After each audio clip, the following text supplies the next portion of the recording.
எப்படி முற்பிறவியில் பாவம் செய்தவர்கள் இப்பிறவியில் ஊனமுற்றவராக பிறப்பார்களா? அட கேடுகெட்ட அயோக்கியர்களே!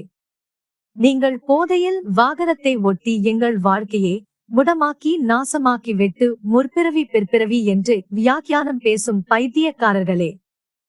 ஒன்றை நினைவில் வைத்துக் கொள்ளுங்கள். உலகில் உள்ள மொத்த மாற்றுத்திறனாளிகளில் பாதிக்கும் மேற்பட்டவர்கள் முன்னாள் இராணுவ வீரர்களே. அப்படியானால் நாட்டுக்காக சண்டையிட்டு உடல் உறுப்புகளை இழந்து ஊர்ந்தும் கவர்ந்தும் சக்கர நாட்காலியில் வாழ்க்கையை நடத்துகின்ற தியாகிகளான இராணுவ வீரர்கள் பாவம் செய்தவர்கள் என்றா சொல்ல முடியும்? எவ்வளவு பெரிய வக்கிரம் பாருங்கள்!